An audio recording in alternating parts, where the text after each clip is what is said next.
안철수 후보를 저희보다는 어쨌든 그 동네에서 좀 가까이 보셨을 거 아니에요. 그 평가도 들어보기도 했을 것이고, 또 증권 대표로서 바라보시기도 했을 것이고, 그랬을 때 정치인 안철수까지 포함해서 어떻게 평가하세요? 여러 가지 종합적으로? 저를 안철수 씨는 그냥 자기가 대통령이 돼야겠다, 되고 싶다라는 거 이외에는 아무것도 보이는 게 없는 사람 같이 보여요. 어머, 잘이네. 왜 그렇게 평가하세요, 근데? 사실 그게 미스테리예요. 왜 대통령이 되고 싶어 하는지가 좀 이해가 안 가요. 그보다는 거꾸로.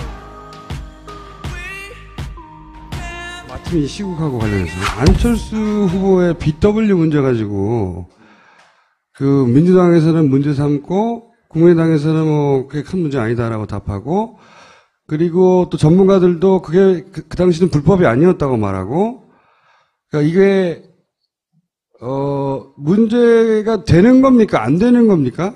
법적으로는 문제가 없어 보여요. 왜냐하면 우선 BW를 발행할 때는 보통은 이사회 발행만으로 가능합니다. BW가 뭔지도 좀 설명해 주시고. BW는 이제 뭐의 약자냐면 본드 with 워런트예요.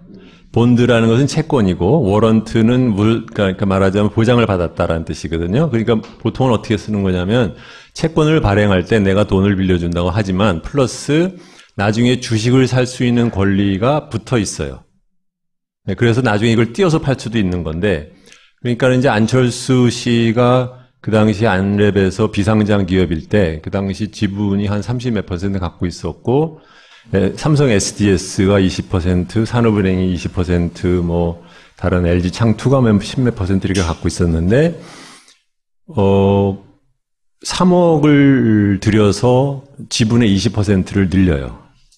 그러니까 그게 말하자면 이제 채권을 발행을 하는데 거기다 BW 워런트를 붙여서 1년 뒤에는 3억을 회사가 도로 갚고, 그러니까 사실은 돈이 필요하지 않았던 거죠. 그러고 난 다음에 그 워런트를 행사를 해서 그 전에 자기가 갖고 있던 지분보다 한 20%를 올려서 한 50 몇 %를 올리고, 오늘 기사죠. 곽정수 씨가 한겨레 기사를 썼는데 제가 보니까 그 지분 계산이 좀 잘못된 것 같아요. 그래서 제가 오늘 그렇지 않아도 그 얘기를 해주고 왔어요. 전화해서 그 지분 계산 잘못된 것 같다 그랬더니 본인은 다른 데서 들은 얘기라서, 그래서 제가 그 감사 보고서 카피해 놓은 걸 갖다 보내줬는데 어떻게 또 마침 그걸 또 물어보시는데, 그러니까는 보통 이사회 의결만이 아니라 원래 돌아가면 이게 주총까지 갔어요. 그러니까 주주들이 다 동의를 한 거예요.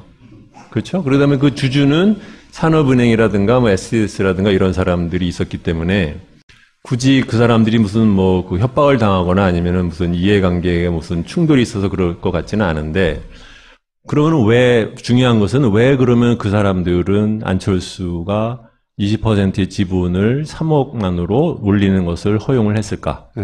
그게 사실은 더 중요한 거죠. BW 발행하는 거는 이제 회사가 돈이 없어서 조달하려고 할 때 보통 발행하는데 돈이 필요한 상황도 아니었는데 그 단가의 BW를 발행하면 이 사람은 곧 상장되면 최소 몇백억씩 이득을 볼 수 있는데 그거를 다른 주주들이 허용해 준 거다 이거잖아요. 근데 그렇게 된 이유는 보통 재벌 2세들이 그런 편법을 많이 근데 않나요? 이거는 편법은 아닌 것 같아요. 뭐냐면 이런 게 있어요. 그러니까는 비상장 회사로 이제 운영을 하는데 그 당시 안랩에서는 안철수가 꾸준하게 이 회사에 있는다라는 것이 굉장히 투자자 입장에서도 중요한 문제잖아요. 그런데 그 당시 안철수 씨의 지분이 30 몇 %다. 그 다음에 나중에 이제 상장을 해서 뭐 추가로 뭐 발행을 하거나 아니면은 그 중에 일부를 갖다 팔면 안철수가 갖고 있는 지분이 너무 낮아질 수 있죠. 그러면은 어떤 경우에는 그것 때문에 상장하고 난 다음에 그 당시에 경영권을 뺏기는 사람들도 있었거든요. 그러니까는 그것을 나는 원하지 않는다. 그러니까 성장하고 싶으면 내 지분을 확실하게 더 늘려달라고 요구를 했고, 나머지 주주들은 아무로나 나는 큰 돈을 벌 거니까는 뭐 걔도 벌고 나도 버는 것이 나쁘진 않겠다 해서 같이 동의는 해줄 수는 있었어요. 그 BW를 발행할 애초에 목적은 아닌데 그걸 발행해서 상징적인 대주주가 자기 지분을 지키고 돈도 벌 기회를 허용해 준 거죠. 그런 거예요. 그래서 그 덕분에 안철수 후보가 가지고 있는 지금의 재산의 거의 대부분이 그때 얻어낸 이득이 바탕이 된 거거든요. 근데 그때 700억인가 뭐 800억인가 하여튼 엄청난 돈을 벌었어요. 그 덕분에. 근데 그걸 지금에 와서 문제 삼는 이유는 뭡니까 그러면? 그때 당시에는 그것이 합법이었는데 지금에 와서 다시 문제 삼는 이유는 뭐예요 그러면? 근데 말하자면 그게 안철수 씨가 돈을 벌게 된 가장 중요한 계기인데 그것이 어떠한 과정에 나머지 주주들 사이에 어떠한 양해와 합의와 논의 끝에 된 것인지에 대해서는 전혀 알려진 게 없거든요. 그러다 보니까 이제 그것을 밝혀라 이제 그런 뜻으로 볼 수도 있는 거죠. 거절하지 않은 거잖아요. 다들 남듯이 했듯이 한 거잖아요. 만약에 그게 훨씬 자기한테 엄격한 도덕 기준을 적용하는 사람이면 안 할 수도 있었던 건데 안철수는 그 정도는 아니었다. 그러니까 그냥 소위 당시 흔한 자본가 정도지 안철수 후보가 우리가 생각하듯이 유난하게 깨끗하고 그런 사람은 아니다. 이런 공격인가요? 저는 한 번도 안철수가 다른 사람보다 이렇게 유난하게 깨끗하다고 생각해 본 적이 없기 때문에 그게 이렇게 대단한 이슈가 된다고 생각합니다. 그러니까 불법했지 이거라기보다는 뭐 딱히 깨끗하지 않구만 니도 이 정도 공격인가 혹은 당신이 주장하듯이 무슨 새정치나 뭐 자본의 논리를 뛰어넘는 무슨 아주 훌륭한 지도자는 그렇지 않죠. 자본의 논리에 가장 충실한 딜을 한 거예요. 뭐냐면은 내가 그 회사에서 갖고 있는 그 위치, 브랜드라는 것을 최대한으로 이용을 해서 나머지 주주들한테 말하자면 내놔. 너도 돈 버니까 내가 좀 챙기게 좀 너도 좀 손 좀 들어. 근데 뭐 서로가 이해관계에서 특별하게 나쁘지 않으니까 그러니까 그렇게 간 거죠. 돈의 관점에서는 자연스럽다. 그렇죠. 네, 그렇게 합니다. 왜냐하면 그런 일은 그 당시 한참 코스닥 딜로 할 때 거의 뭐 그 패키지처럼 미리 찍은 것처럼 그것만 갖고 돌아다니면서 컨설팅하는 사람들이 엄청 많았어요. 그러니까 아주 흔히들 하던 일이었고 흔히 하던 일이기 때문에 꼭 뭐 잘된 거다 잘한 거란 뜻은 아니지만 그렇다고 해서 나머지 대주주들이 반대하지 않은 것을 갖고 뭐라고 한다는 것도 좀 이상한 거죠. 네. 그 당시에 라디오 스타인가요? 나왔을 때 마침 봤는데 그때 제 기억에는 그 사람이 마치 대단히 뭐 많은 지분을 직원들한테 준 것처럼 말을 했는데 사실은 그렇지가 않았어요. 뭐 2, 3%밖에 안 줬고 나머지 다 자기 거 챙겼는데. 두 번째로는 사실 더 중요한 것은 안철수 재단을 만들고 출연을 했다고 하는데 안철수 재단이 무슨 일을 하는지 아는 사람이 있나요? 그렇잖아요. 지금 청계재단이랑 뭐가 달라? 근데 이상하게도 그 문제를 들여다보는 사람은 없어요. 안철수 재단을 만들고 난 다음에 제가 알기로는 사무국장 하는 사람들이 거의 3개월에서 6개월마다 바뀌었어요, 계속. 중요한 얘기네. 근데, 그러고서 처음에는 뭐 한다라고 뭐, 위원회도 만들고. 저소득층 교육 지원. 뭐 한다고 했는데. 목적이 있었죠. 제가 왜 그걸 아냐면 거기 그러니까 사회이사가 아니구나. 이사 중에 한 분이 저한테 부탁을 해서 자문위원회로 처음에 한번 간 적이 있었는데, 말도 안 되는 타표를 갖고 서너 번을 만났는데 그때마다 사무국장이 바뀌는 거예요. 그래서 내가 이 말도 안 되는 소리를 계속해서 이렇게 새로 하듯이 할 거면 그냥 관둬라라고 관뒀어요. 근데 그 이후에 안철수 재단이 무슨 일을 한다는 건지 지금 5년, 7년 됐는데 아무도 모르잖아요. 근데 왜 그걸 아무도 왜 안 들여다봐요, 기자들은? 네, 들여다보겠습니다. 저도 두 가지 질문을 여쭤볼게요. 규제 프리존에 대해서 어떻게 생각하시는지. 또 하나는 네. 저도 페이스북 라이브를 한번 봤는데 별명이 공선생이시더라고요. 왜 주선생이 아니고 공선생이십니까?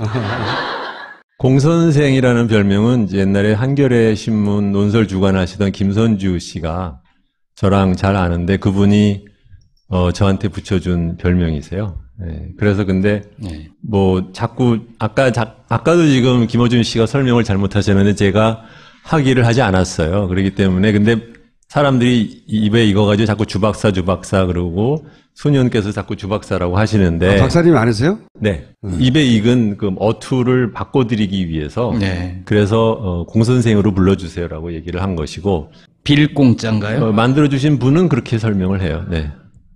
규제 프리존은 굉장히 나쁜 법이에요. 왜냐하면 보세요. 그러니까 규제를 특정 지역별로 각 지자체장이 이 분야에 있어서는 나는 규제를 적용하지 않겠다라는 것에 대한 권한을 주는 거잖아요.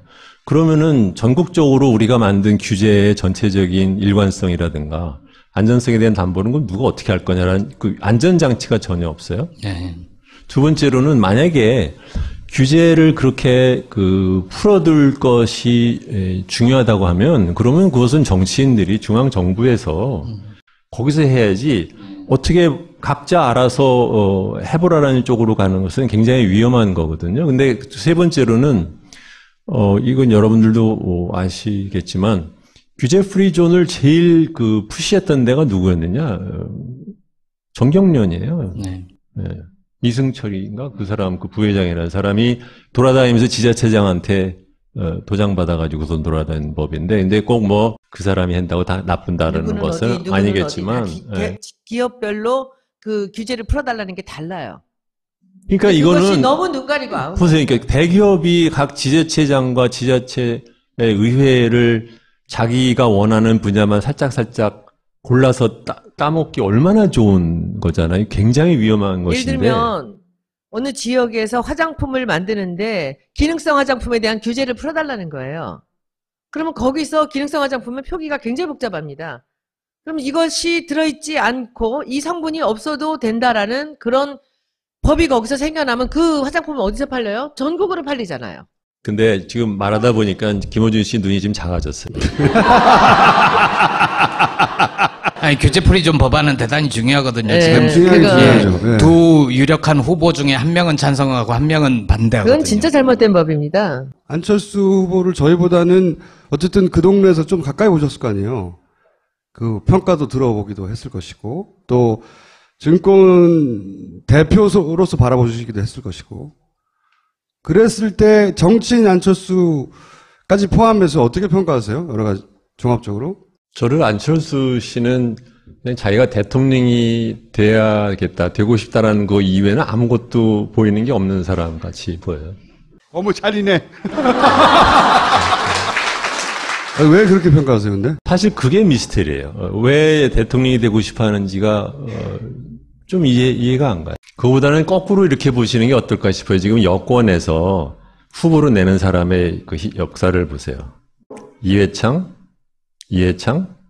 이명박, 박근혜, 그 다음에는 지금은 다 말할 필요도 없는 사람들에다가 이제 이쪽으로 와가지고 안철수가 됐는데 이거 자체가 굉장히 독특한 현상이에요. 무슨 말이냐면 우리나라에서 기득권 세력이 지금 대통령 후보로 국민한테 팔려고 하는 사람들이 고갈되고 있는 거예요. 네. 그렇죠? 밖에서 그러니까 뭐 회사 사장하던 이명박이라는 사람은 사실 정당 정치인도 아닌데 그 사람이 들어왔죠.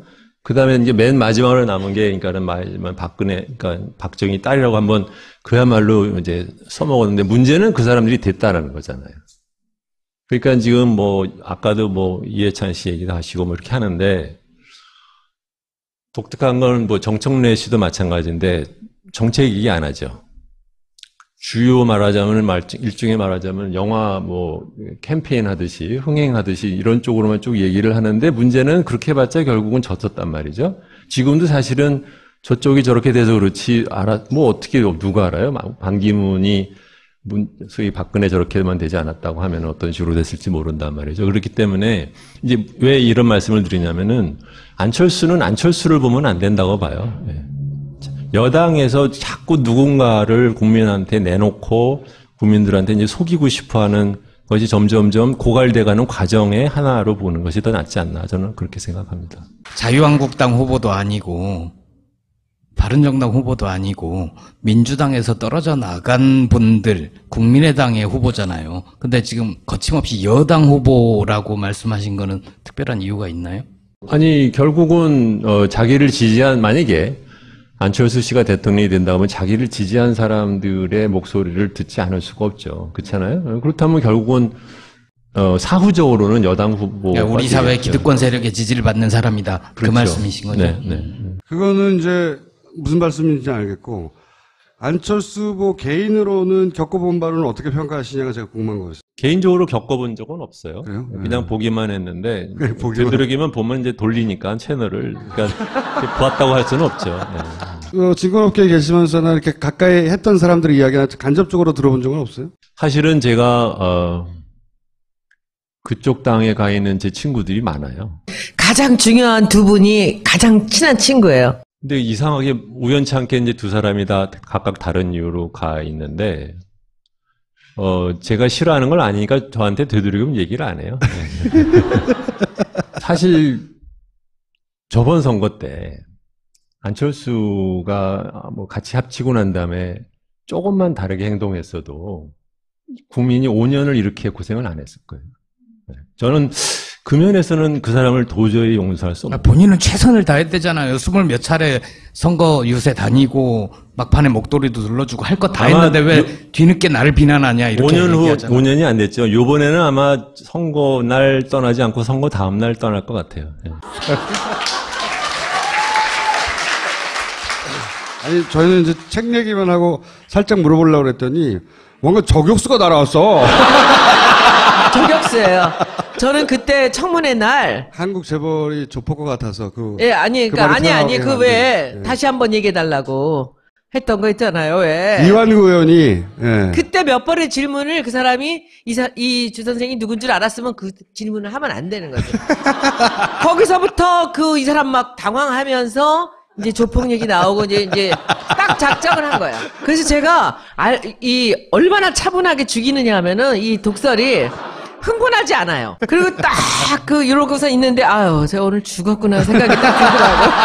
근데 이제 거기서부터 잘못 걸려가지고 한화에서 쪽지 받아갖고 한 거거든, 그게. 하나에서 그렇게 공격하라고. 그렇지. 쪽지를 줬는데 그 쪽지 주는 상황까지 다 본 거예요. 근데 그 친구가 벌써 하고 이렇게 이 질문을 하려고 하는 순간 무슨 질문을 할지 이미 다 알고 있었어요.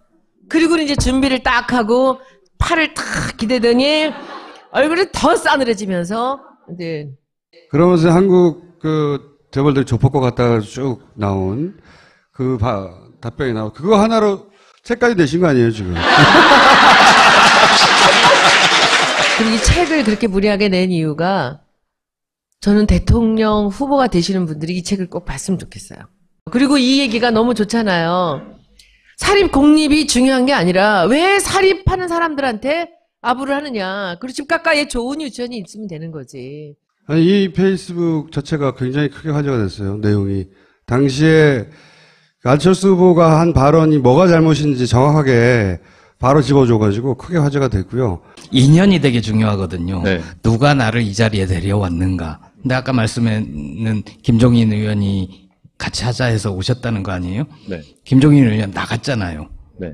뭐 의원 중에 어떤 분은 따라 나가기도 했는데 제가 그럴 잡았어요. 생각은 전혀 없으셨나요? 명분이 중요하지 인연이 중요한 건 아니죠. 아니,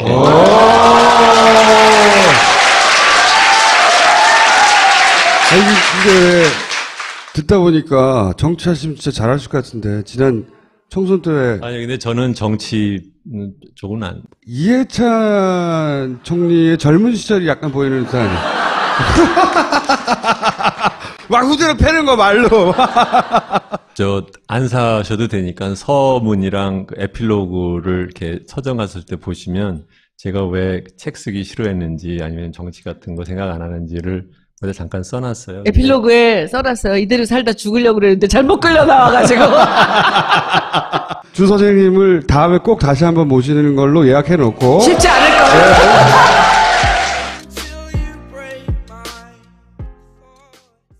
그 다음에 나중에 이제 상장을 해서 뭐 추가로 뭐 발행을 하거나 아니면 그 중에 일부를 갖다 팔면 안철수가 갖고 있는 지분이 너무 낮아질 수 있죠. 그러면은 어떤 경우에는 그것 때문에 상장하고 난 다음에 그 당시에 경영권을 뺏기는 사람들도 있었거든요. 그러니까는 그것을 나는 원하지 않는다. 그러니까 성장하고 싶으면 내 지분을 확실하게 더 늘려달라고 요구를 했고 나머지 주주들은 아무로나 나는 큰 돈을 벌 거니까는 뭐 걔도 벌고 나도 버는 것이 나쁘진 않겠다 해서 같이 동의는 해줄 수는 있었어요. 그 BW를 발행할 애초에 목적은 아닌데 그걸 발행해서 상징적인 대주주가 자기 지분을 지키고 돈도 벌 기회를 허용해 준 거죠. 그런 거예요. 그래서 그 덕분에 안철수 후보가 가지고 있는 지금의 재산의 거의 대부분이 그때 얻어낸 이득이 바탕이 된 거거든요. 근데 그때 700억인가 뭐 800억인가 하여튼 엄청난 돈을 벌었어요. 그 덕분에. 근데 그걸 지금에 와서 문제 삼는 이유는 뭡니까 그러면? 그때 당시에는 그것이 합법이었는데 지금에 와서 다시 문제 삼는 이유는 뭐예요 그러면? 근데 말하자면 그게 안철수 씨가 돈을 벌게 된 가장 중요한 계기인데 그것이 어떠한 과정에 나머지 주주들 사이에 어떠한 양해와 합의와 논의 끝에 된 것인지에 대해서는 전혀 알려진 게 없거든요. 그러다 보니까 이제 그것을 밝혀라. 이제 그런 뜻으로 볼 수도 있는 거죠. 거절하지 않은 거잖아요. 다들 남듯이 했듯이 한 거잖아요. 만약에 그게 훨씬 자기한테 엄격한 도덕 기준을 적용하는 사람이면 안 할 수도 있었던 건데 안철수는 그 정도는 아니었다. 그러니까 그냥 소위 당시 흔한 자본가 정도지 안철수 후보가 우리가 생각하듯이 유난하게 깨끗하고 그런 사람은 아니다. 이런 공격인가요? 저는 한 번도 안철수가 다른 사람보다 이렇게 유난하게 깨끗하다고 생각해 본 적이 없기 때문에 그게 이렇게 대단한 이슈가 된다고 생각합니다. 그러니까 불법했지 이거라기보다는 뭐 딱히 깨끗하지 않구만 니도 이 정도 공격인가 혹은 당신이 주장하듯이 무슨 새정치나 뭐 자본의 논리를 뛰어넘는 무슨 아주 훌륭한 지도자는 그렇지 않죠. 자본의 논리에 가장 충실한 딜을 한 거예요. 뭐냐면은 내가 그 회사에서 갖고 있는 그 위치, 브랜드라는 것을 최대한으로 이용을 해서 나머지 주주들한테 말하자면 내놔. 너도 돈 버니까 내가 좀 챙기게 좀 너도 좀 손 좀 들어. 근데 뭐 서로가 이해관계에서 특별하게 나쁘지 않으니까 그러니까 그렇게 간 거죠. 돈의 관점에서는 자연스럽다.